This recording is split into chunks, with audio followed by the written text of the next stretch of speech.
नमस्कार, स्वागत है आप सभी का आज के कृषि दर्शन कार्यक्रम में। किसान भाइयों बहनों, परिवर्तन प्रकृति का नियम है और हम सभी को अपनी ज़िंदगी में भी बदलाव अच्छे लगते हैं।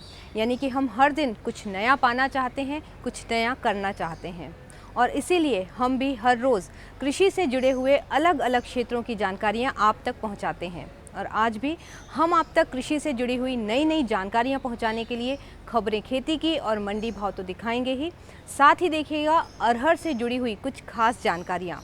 तो सबसे पहले शुरुआत करते हैं और देखते हैं खबरें खेती की। अमेरिका को इस साल हो सकता है आम का रिकॉर्ड निर्यात। इस साल हुआ दलहन का रिकॉर्ड उत्पादन 19.57 मिलियन टन और अब तक हो चुकी है 263 लाख टन से ज्यादा गेहूं की सरकारी खरीद।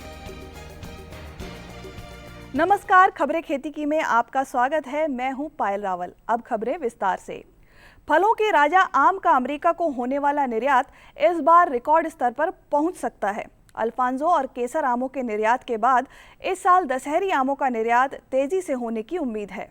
इस साल आमों का निर्यात 450 से 500 टन तक हो सकता है। मौजूदा सीजन में भारत से अमेरिका को आमों का निर्यात नया रिकॉर्ड बना सकता है। Agriculture and processed food products development authority यानी एपीडा के अनुसार अमेरिका को कुल निर्यात 500 टन तक पहुंच सकता है।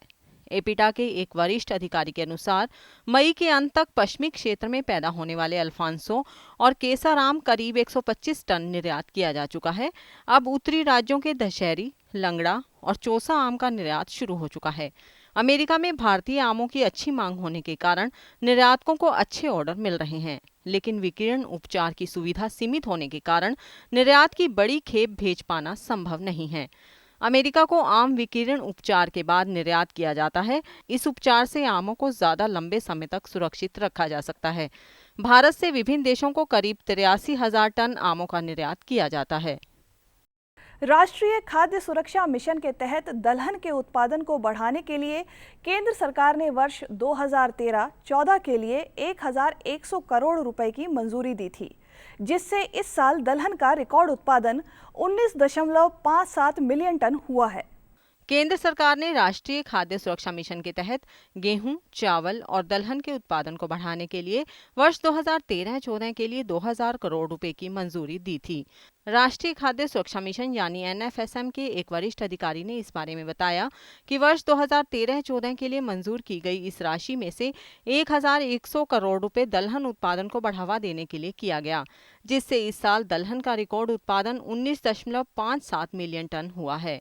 उन्होंने बताया कि इस साल अरहर दाल का उत्पादन 3.38 मिलियन टन, चने का 9.93 मिलियन टन और उड़द का उत्पादन 1.50 सहित अन्य दालों को मिलाकर दलहन का कुल उत्पादन 24.19 मिलियन टन हुआ है।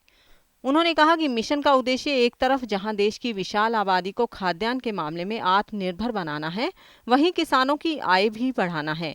देश में दलहन उत्पादन बढ़ाना है, जिससे दलहन के आयात में कमी लाई जा सके।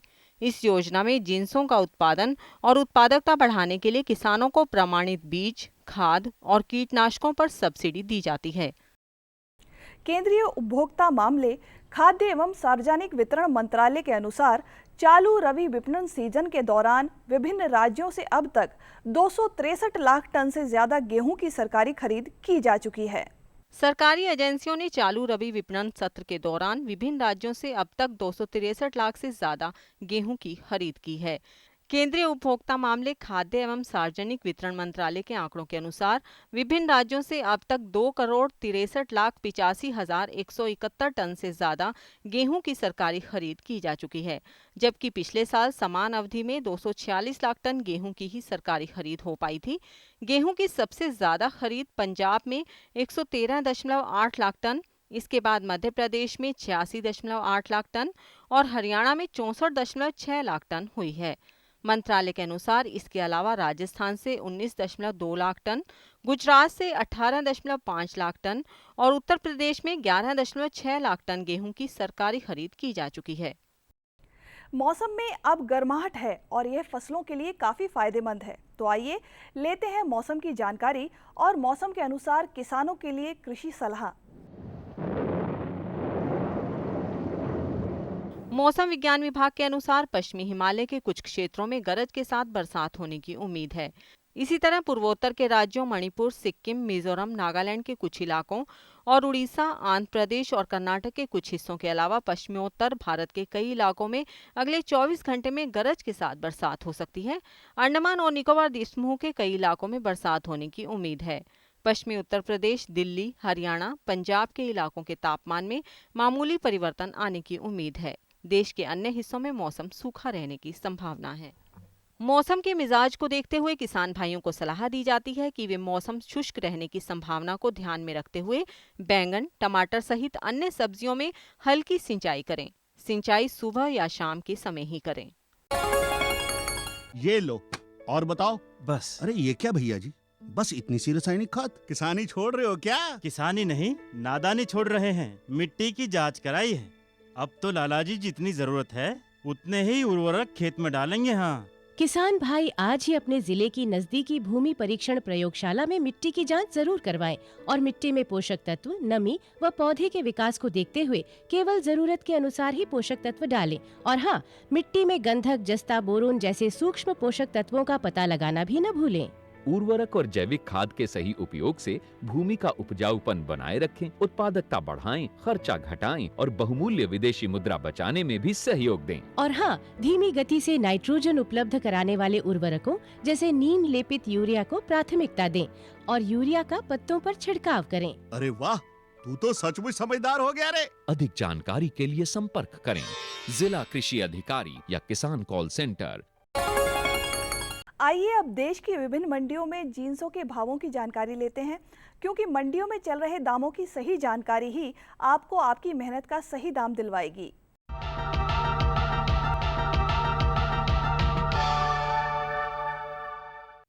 शुरुआत करते हैं देश की विभिन्न मंडियों में जिंसों के भाव से। धान छत्तीसगढ़ के लोरमी में न्यूनतम मूल्य 1312 से अधिकतम मूल्य भी 1312 रुपए प्रति क्विंटल। धान असम के जोरहाट में 1480 से 1520 रुपए और झारखंड के चकुलिया में 1100 से 1300 रुपए प्रति क्विंटल रहा। चावल असम के कछार में न्यूनतम मूल्य 3000 से अधिकतम मूल्य 3500 रुपए प्रति क्विंटल। उत्तर प्रदेश के लालगंज में 1975 से 2050 रुपए और वहीं पश्चिमी बंगाल के इस्लामपुर में 2350 से 2450 रुपए प्रति क्विंटल रहा। गेहूं गुजरात के मंगरोल में न्यूनतम मूल्य 1800 से अधिकतम मूल्य 1900 रुपए प्रति क्विंटल। राजस्थान के बांसवाड़ा में 1440 से 1460 रुपए और वहीं उत्तर प्रदेश के प्रतापगढ़ में 1410 से 1450 रुपए प्रति क्विंटल रहा। सरसों तेल झारखंड के चकुलिया में न्यूनतम मूल्य 9000 से अधिकतम मूल्य 9400 रुपए प्रति क्विंटल। मसूर दाल असम के जोरहाट में न्यूनतम मूल्य 6500 से अधिकतम मूल्य 7500 रुपए प्रति क्विंटल। झारखंड के चकुलिया में 5300 से 5500 रुपए प्रति क्विंटल रहा। अरहर गुजरात के राजकोट में न्यूनतम मूल्य 3500 से अधिकतम मूल्य 3900 रुपए प्रति क्विंटल। वहीं असम के जोरहाट में 6000 से 7000 रुपए प्रति क्विंटल रहा। अब एक नजर डालते हैं फल सब्जियों के भाव पर। केला हरियाणा के सदोरा में न्यूनतम मूल्य 2000 से अधिकतम मूल्य 2500 रुपए प्रति क्विंटल। केरल के पेरम्बरा में 3600 से 3800 रुपए और वहीं मणिपुर के इम्फाल में 3400 से 3600 रुपए प्रति क्विंटल रहा। आम गुजरात के अंकलेश्वर में न्यूनतम मूल्य 1800 से अधिकतम मूल्य 2250 रुपए प्रति क्विंटल। पंजाब के गढ़शंकर में 2600 से 3000 रुपए और वहीं उत्तराखंड के ऋषिकेश में 1600 से 2600 रुपए प्रति क्विंटल रहा। तरबूज हरियाणा के थानेसर में न्यूनतम मूल्य 300 से अधिकतम मूल्य 400 रुपए प्रति क्विंटल। उत्तर प्रदेश के लालगंज में 270 से 310 रुपए और वहीं पंजाब के फगवाड़ा में 150 से 400 रुपए प्रति क्विंटल रहा। टमाटर गुजरात के अंकलेश्वर में न्यूनतम मूल्य 400 से अधिकतम मूल्य 495 रुपए प्रति क्विंटल। ओडिशा के बारगढ़ में 1000 से 1200 रुपए और वहीं उत्तर प्रदेश के सीतापुर में 450 से 600 रुपए प्रति क्विंटल रहा। प्याज असम के जोरहाट में न्यूनतम मूल्य 1600 से अधिकतम मूल्य 1800 रुपए प्रति क्विंटल। गुजरात के राजकोट में 240 से 700 रुपए और वहीं ओडिशा के बारगढ़ में 1400 से 1500 रुपए प्रति क्विंटल रहा। आलू हरियाणा के थानेसर में न्यूनतम मूल्य 1000 से अधिकतम मूल्य 1400 रुपए प्रति क्विंटल। हिमाचल प्रदेश के कांगड़ा में 1700 से 1800 रुपए और वहीं झारखंड के चकुलिया में 1400 से 1600 रुपए प्रति क्विंटल रहा। खेती की खबरों में आज इतना ही। कृषि दर्शन कार्यक्रम में और अधिक रोचक और ज्ञानवर्धक जानकारियों के लिए देखते रहिए कृषि दर्शन।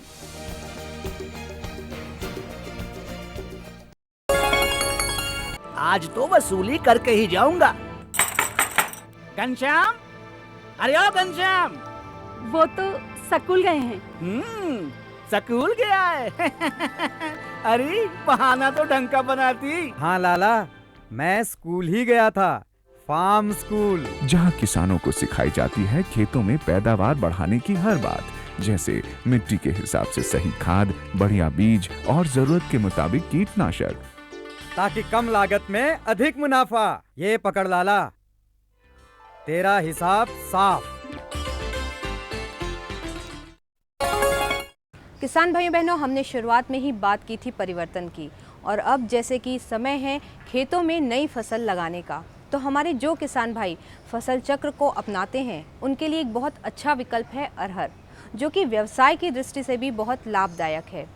तो अरहर लगाने के लिए सही भूमि का चुनाव कैसे कर सकते हैं, उसके बीजों का उपचार कैसे कर सकते हैं, अरहर की कौन कौन सी नई किस्में हैं और क्या है अरहर की बुआई का सही तरीका, आइए इन सभी विषयों पर जानकारी लेते हैं कार्यक्रम के इस भाग में।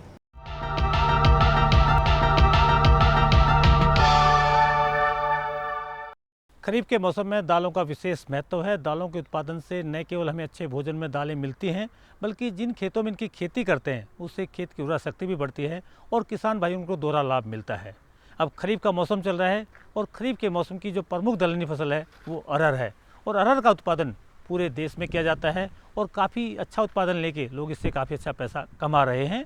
तो अरहर की फसल करने के लिए ये सही समय चल रहा है। तो अरहर की कौन सी किस्में लगानी है, अरहर किस प्रकार के खेत में लगानी है और लगाते समय किन किन बातों का ध्यान रखना है, इन सब की जानकारी देने के लिए आज हमारे साथ में है डॉक्टर RS बाना, जो कि वैज्ञानिक है भारतीय कृषि अनुसंधान संस्थान पूसा नई दिल्ली के सस्य विज्ञान संभाग में।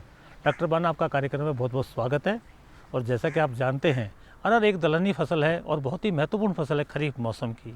तो अरहर की फसल लेने के लिए हम किस प्रकार के खेत का चुनाव करें और किन किन बातों का खास ध्यान रखें? अरहर शुष्क एवं आर्द्र दोनों प्रकार के गर्म जलवायु में उगाई जाने वाली एक फसल है और खरीफ के मौसम की एक महत्वपूर्ण दलहनी फसल है। इसको ऐसी मिट्टियों में उगाया जा सकता है जिनका pH मान 6.5 से 7.5 के मध्य हों, और सभी प्रकार की मृदाओं में वैसे इसको उगाते हैं, परंतु फिर भी बलुई दोमट से रेतीली दोमट प्रकार की मृदाएं होती है वो अरहर के लिए सबसे उपयुक्त होती है। इसके अलावा चूंकि अरहर एक बहुत ही जल भराव से संवेदनशील फसल है, तो हमें ऐसे खेतों का चयन करना चाहिए जो ऊपर ऊंचे हों और समतल हों, जिनमें जल का भराव नहीं हो, मानसून की बारिश ज़्यादा भी हो जाए तो अच्छा जल निकास हो, उन खेतों में अरहर की फसल लगानी चाहिए। डॉक्टर साहब, ये तो बात रही खेत के चुनाव की। खेत के चुनाव के बाद बारी आती है कि अरहर की जो कौन कौन सी उन्नत किस्में हैं जिनका हमारे किसान भाई प्रयोग कर सकते हैं, और ये किस्में कौन कौन से भाग में उगाई जा सकती हैं, जैसे उत्तर भारत के लिए कौन सी किस्में हैं, दक्षिण भारत के लिए कौन सी किस्में हैं, और पूर्वी भारत में कौन कौन सी किस्में हम हमारे किसान भाई लगा सकते हैं? बहुत अच्छा सवाल पूछा डॉक्टर डबास आपने। अरहर की जो कुछ किस्में हैं जैसे पूसा 991, पूसा 992, पूसा 2001, पूसा 2002, ये सभी अल्प अवधि वाली किस्में हैं और इनको उत्तरी भारत में और उत्तरी पश्चिमी तथा मध्य भारत में जिन क्षेत्रों में अरहर गेहूं फसल प्रणाली खास तौर से लगाते हैं किसान भाई, उन क्षेत्रों के लिए सबसे उपयुक्त किस्में हैं, क्योंकि इनकी पकने की जो अवधि होती है वो दिसंबर तक ये पक के तैयार हो जाती है और फिर दिसंबर के बाद हम गेहूं की बुआई करके गेहूं का भी अच्छा उत्पादन ले सकते हैं। इसके अलावा कुछ किस्में हैं जो पूर्वी भारत तथा उत्तर पूर्वी भारत के लिए है, जैसे पूसा 9, आज़ाद, MAL 13, ये किस्में पूर्वी और उत्तरी पूर्वी भारत में। इसके अलावा पहाड़ी क्षेत्रों के लिए हम ICPH 8, ICPL 85010 तथा जागृति किस्में लगाकर पहाड़ी क्षेत्रों में भी अरहर का अच्छा उत्पादन ले सकते हैं। दक्षिण भारत में ICPL 87, ICPL 87 119 आदि किस्में लगाकर दक्षिण भारत में भी अरहर का अच्छा उत्पादन हम ले सकते हैं। डॉक्टर साहब, ये तो आपने बहुत ही अच्छा बताया कि किस्में कौन कौन सी उन्नत किस्में हैं, लेकिन उन्नत किस्मों के बाद बारी आती है बीज उपचार की। तो बीज उपचार के लिए आप क्या कुछ बताना चाहेंगे कि बीज उपचार हमारे किसान भाई कब और कैसे करें और किस किस चीज़ से करें और उसके क्या क्या लाभ मिलेंगे?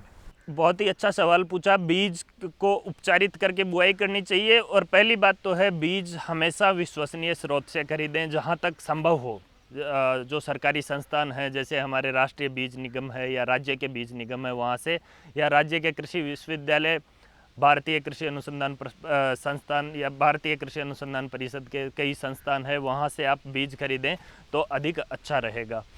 तो जो आप प्रमाणित बीज खरीदते हैं वो सामान्यतः कवकनाशियों से उपचारित होकर आता है, तो उसको कवकनाशियों से उपचारित करने की आवश्यकता होती नहीं है, लेबल पे लिखा हुआ होता है।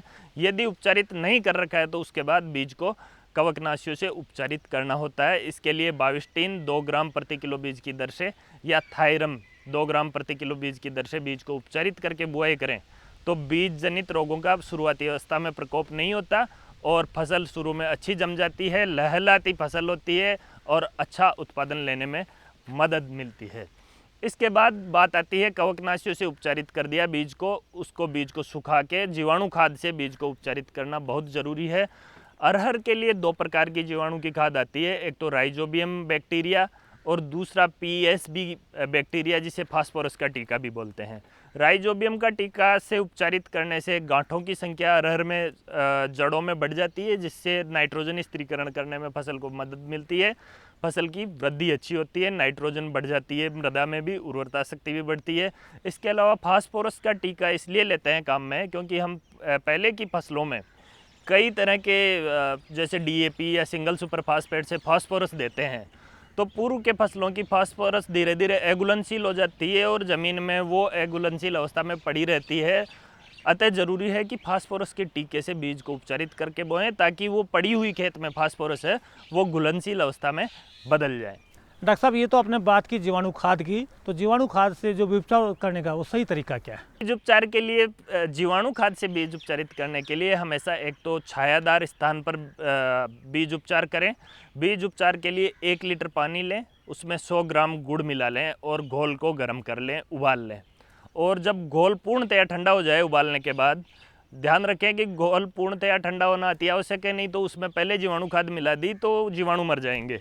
अतः जब पूरी तरह से घोल ठंडा हो जाए उसके बाद जीवाणु खाद मिला के एक विलयन बना लें और इस घोल को बीज पे छिड़क के और बीज पे एक आवरण बना लें जीवाणु खाद का, ताकि समान रूप से एक आवरण हो जाए। और उसके बाद बीज को छायादार स्थान पर सुखा लें और जब बीज सूख जाए उसके बाद ठंड के समय बुआई करें। डॉक्टर साहब, जैसे ही बीज की बात आती है, बीज उपचार हो जाता है तो नंबर आता है बुआई का। तो बुआई जो हमें करनी है वो कब करनी है, किस प्रकार से करनी है, लाइन से लाइन की दूरी कितनी रहे और पौधे से पौधे की दूरी कितनी रहे, जिससे कि किसान भाई को अच्छा उत्पादन मिले और फसल भी अच्छी आए? अरहर की बुआई वैसे तो जून के प्रथम सप्ताह से ही शुरू हो जाती है जिन क्षेत्रों में सिंचाई के साधन उपलब्ध हैं। उत्तर पश्चिमी भारत में सामान्यतः जून के द्वितीय सप्ताह से बुआई जो शुरू हो जाती है, तथा जो असिंचित क्षेत्र हैं वहाँ पे मानसून की पहली बारिश के साथ ही अरहर की बुआई कर देनी चाहिए। अधिक देरी होने से अरहर की पकने में थोड़ी देरी हो जाती है, जिससे अगली हम जो रबी की फसल है वो समय पर नहीं ले पाते हैं और इस प्रकार से हमें नुकसान हो जाता है। अतः समय पर बुआई करना अति आवश्यक है। अरहर की बुआई करने के लिए बुआई हमेशा कतारों में करें और जो लंबी अवधि वाली किस्में हैं उनकी बुआई में कतार की दूरी है, कतार से कतार की दूरी वो 60 सेंटीमीटर रखें और कम फैलने वाली जो किस्में हैं उनके लिए 45 सेंटीमीटर कतार से कतार की दूरी रखें। जो पौधे से पौधे की दूरी है वो 15 सेंटीमीटर रखें। अभी यदि बुआई के समय थोड़ी घनी भी उग गई है फसल तो जो पहली निराई गुड़ाई करें आप, उस समय कुछ पौधे उखाड़ कर और 15 सेंटीमीटर पौधे से पौधे की दूरी रख दें।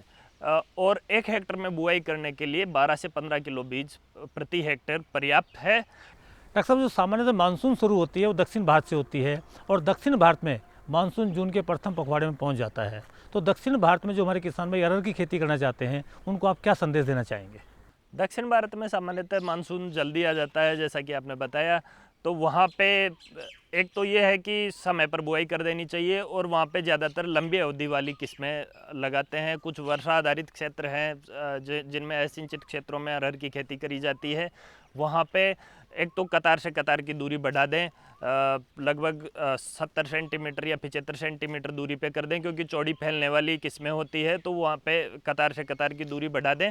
इसके अलावा बुआई समय पर करें ताकि जो मानसून जैसे ही विड्रा होगा सितंबर के अंत तक या अक्टूबर तक, तो उस समय फलियां बनना शुरू हो जाए या फ्लावरिंग स्टेज जो पुष्पन की अवस्था है वो अपने पूर्ण होने के आसपास पहुंच जाए।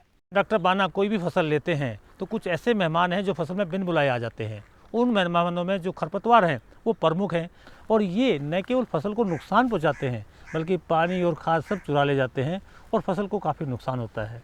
तो खरपतवार प्रबंधन के लिए आप हमारे किसान भाई को क्या कुछ बताना चाहेंगे? आपने बहुत अच्छा सवाल किया। खरपतवार किसी भी फसल के हिस्से के खनिज, लवण तथा जल को सोख लेते हैं और अरहर वैसे भी सामान्यतः वर्षा आधारित क्षेत्रों में लगाई जाती है, तो वहाँ नमी की कमी एक तो पहले ही होती है और ये खरपतवार बिन बुलाए मेहमान की तरह आकर फसल के हिस्से का सारा खाना पानी ले लेते हैं। अतः अरहर की फसल लेने के लिए, अच्छी पैदावार लेने के लिए शुरुआती 30, 35 या 40 दिन तक फसल को खरपतवार मुक्त रखना अति आवश्यक है। इसके लिए जहां तक संभव हो हाथ से निराई गुड़ाई करें जब फसल 30 से 35 दिन की हो जाए उस समय पे। और हाथ से निराई गुड़ाई करने का एक फ़ायदा तो यह है कि भूमि की ऊपरी परत टूट जाती है, जिससे कि जो मृदा नमी है उसका संरक्षण होता है। दूसरा, मृदा में वायु संचार बढ़ता है, जिससे पौधों की जड़ें मजबूत होती है, अधिक गहराई तक जाती है। राइजोबियम जीवाणुओं की जनसंख्या भी बढ़ती है, जिससे कि वो नाइट्रोजन स्थिरीकरण करने में मदद करती है और अल्टीमेटली पौधे को काफ़ी फ़ायदा होता है उत्पादन में अच्छा लेने में। परंतु यदि किसी कारण से आप हाथ से निराई गुड़ाई नहीं कर पा रहे हैं, श्रमिकों की उपलब्धता नहीं है या अधिक क्षेत्र में अरहर की फसल लगा रखी है, तो उस दशा में बुआई के 1-2 दिन बाद या अंकुरण से पूर्व अरहर के अंदर पेंडिमिथालिन का छिड़काव कर दें। पेंडिमिथालिन नामक दवाई 1 लीटर प्रति हेक्टेयर की दर से 600 से 800 लीटर पानी में मिलाकर आप यदि छिड़काव करेंगे तो खरपतवारों का जमाव कम होगा। यदि बुआई करते ही आप छिड़काव किसी कारण से नहीं कर पाए हैं तो खड़ी फसल भी जब 20-25 दिन की हो जाए तब इमेजथापायर नाम की दवाई आती है, उसकी 50 ग्राम दवाई प्रति हेक्टेयर की दर से 600 से 800 लीटर पानी में मिलाकर यदि छिड़काव कर देंगे तो वो भी खरपतवारों का नियंत्रण करने में अरहर में काफ़ी कारगर है। डॉक्टर बाना, आपने बिल्कुल सही कहा कि अरहर की जो फसल की जो बुआई है लाइन में करनी चाहिए और लाइन से लाइन की दूरी लगभग 2 से 2.5 फीट रखते हैं, तो ये दूरी काफ़ी अधिक है और शुरुआत में अरहर की जो ग्रोथ है या पैदावार है वो ग्रोथ बहुत स्लो होती है, जगह काफ़ी खाली रहती है। तो क्या इस खाली जगह में कोई अंतर फसल ली जा सकती है, और ली जा सकती है तो कौन सी फसल ली जा सकती है, और उस फसल को लेने में किन किन बातों का खास ध्यान रखें जिससे कि किसानों को दोहरा लाभ मिल सके? आपने बहुत अच्छा सवाल पूछा डॉक्टर डबास, क्योंकि अरहर की फसल है, शुरुआती अवस्था में बहुत धीमी वृद्धि होती है और कतार से कतार की दूरी भी अधिक होती है, तो स्थान काफ़ी हमारे पास पड़ा रहता है। शुरुआती 40-50 दिन तक फसल की वृद्धि बहुत धीमे होती है, बाद में तो फिर भी गति पकड़ लेती है। तो अंतर फसलीकरण के लिए मूंग है, मोठ है, उड़द है, ऐसी फसलें भी ले सकते हैं। इसके अलावा जो चारे वाली हमारी फसलें हैं उनकी भी कुछ किस्में हम लगाकर शुरुआती 40-50 दिन में चारे का उत्पादन ले सकते हैं। चारे वाली फसलों में मक्का, बाजरा तथा ज्वार की फसल लेकर न केवल हम स्थान का समुचित प्रयोग कर सकते हैं, परंतु हमारी जो ज़मीन पड़ी है उसका भी हम सही स्थान का और सूर्य के प्रकाश का सही सदुपयोग करके कम स्थान पर कम समय में अधिक पैदावार और अधिक लाभ ले सकते हैं। डॉक्टर बाना, आपने हमारे किसान भाइयों को बहुत ही अच्छी जानकारी दी और मुझे पूरी उम्मीद है कि हमारे किसान भाइयों ने आपकी बात सुन ली होगी, और जैसा कि आपने बताया है उन्हीं किस्मों का प्रयोग करते हुए, उन सब सावधानियों को ध्यान में रखते हुए अरहर से अच्छा उत्पादन लेंगे। इसके लिए आपका बहुत बहुत धन्यवाद। आपको हमारा कार्यक्रम कृषि दर्शन कैसा लगा? अपने सुझाव, प्रतिक्रियाएं एवं सवाल हमें इस पते पर भेजें। कृषि दर्शन, कमरा नंबर 10, CPC दूरदर्शन, खेलगांव, नई दिल्ली 110049। जुड़िए हमारे साथ ट्विटर पर twitter.com/कृषिदर्शन-dd, फेसबुक पर facebook.com/कृषिदर्शन-dd और देखिए कृषि दर्शन अब यूट्यूब पर भी youtube.com/user/कृषिदर्शन-dd। भेजें हमें मेल कृषिदर्शन-dd@gmail.com पर। आज के लिए बस इतना ही। अगले कार्यक्रम में आपसे मिलेंगे कुछ और नई कृषि जानकारियों के साथ। तब तक के लिए हमें अनुमति दीजिए। आपका आज का दिन शुभ हो, मंगलमय हो। इसी के साथ नमस्कार।